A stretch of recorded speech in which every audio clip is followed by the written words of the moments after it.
दोस्तों आपको तो पता ही है कि भगवान शिव को देवों के देव महादेव कहा जाता है। जिस प्रकार इस ब्रह्मांड का न कोई अंत है, न कोई छोर और न ही कोई शुरुआत, उसी प्रकार भगवान शिव भी अनादि हैं। संपूर्ण ब्रह्मांड शिव के अंदर समाया हुआ है। दोस्तों कैलाश पर्वत को भगवान शिव का निवास स्थान माना जाता है। यहीं पर देवी सती के शरीर का दायां हाथ गिरा था। दोस्तों माउंट एवरेस्ट की ऊंचाई 8,848 मीटर है और इस पर्वत पर अनेक लोग चढ़ चुके हैं, जबकि कैलाश पर्वत की ऊंचाई मात्र 6,638 मीटर है। फिर भी इस पर्वत पर आज तक कोई नहीं चढ़ पाया है। दोस्तों आज हम इस वीडियो में कैलाश पर्वत से संबंधित ऐसे तमाम चीजों के बारे में जानेंगे जिन्हें वैज्ञानिक भी सुलझा नहीं पाए हैं।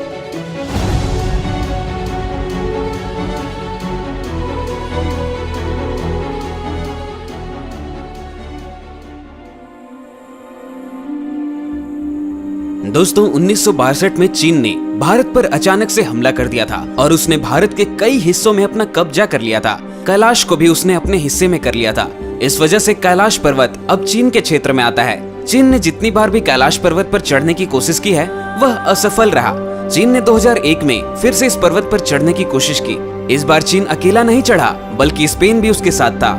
दोनों देशों ने इस पर्वत पर चढ़ाई करने की कोशिश की, परंतु इस बार भी वे असफल रहे। रूस के एक पर्वतारोही सर्गे सिस्टिकोव ने बताया कि जब मैं कैलाश पर्वत के बिल्कुल सामने था तब मेरा दिल तेजी से धड़कने लगा। मैं उस पर्वत के बिल्कुल सामने था जिस पर आज तक कोई नहीं चढ़ सका और मन में यह ख्याल आने लगा कि मुझे यहाँ और रुकना नहीं चाहिए। फिर जैसे जैसे मैं नीचे आते गया मेरा मन हल्का होता गया। दोस्तों 19वीं और 20वीं सदी के शुरू में कुछ पर्वतारोहियों ने इस पर चढ़ने की कोशिश की और वे अचानक से गायब हो गए। हालांकि कहते हैं कि एक बौद्ध भिक्षु मिलरेपा ही कैलाश पर्वत पर चढ़ने में सफल रहे। वही इस पवित्र और रहस्यमयी पर्वत पर जाकर जिंदा वापस लौटने वाले दुनिया के पहले इंसान थे।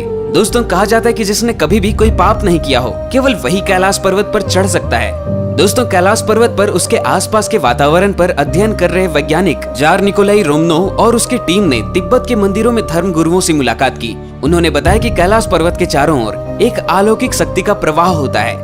कैलाश पर्वत पर दुनिया भर के वैज्ञानिकों ने रिसर्च की है। इस पर रिसर्च करने वाले वैज्ञानिकों ने कैलाश पर्वत पर चढ़ने को असंभव बताया है। इसके अलावा एक अन्य पर्वतारोही कर्नल RC विल्सन ने बताया कि जैसे ही मुझे लगा कि मैं एक सीधा रास्ते से कैलाश पर्वत के शिखर पर चढ़ सकता हूं, तभी एक भयानक बर्फबारी ने मेरा रास्ता रोक दिया और चढ़ाई को असंभव बना दिया। दोस्तों हम इसे इत्तेफाक समझे या कोई शक्ति, आखिर जब इस इंसान को वहां चढ़ने का रास्ता मिल जाता है तब अचानक से भयानक बर्फबारी होने लगती है और वह रास्ता ही बंद हो जाता है। दोस्तों जो भी इस पर्वत पर जाने की कोशिश करता है उनका दावा है कि उन्होंने अपने शरीर का तेजी से विकास होते देखा है, खासकर नाखून और बाल। दोस्तों आखिर ये तो कोई इत्तेफाक नहीं हो सकता। आखिर अचानक से ऐसा कैसे होने लगता है। नंबर 2, दोस्तों ये दावा किया गया है कि कैलाश पर्वत के ऊपर 7 तरह के प्रकाश आसमान में चमकती हुई देखी गई है। नासा के वैज्ञानिकों का मानना है कि ऐसा यहाँ चुंबकीय बल के कारण होता होगा।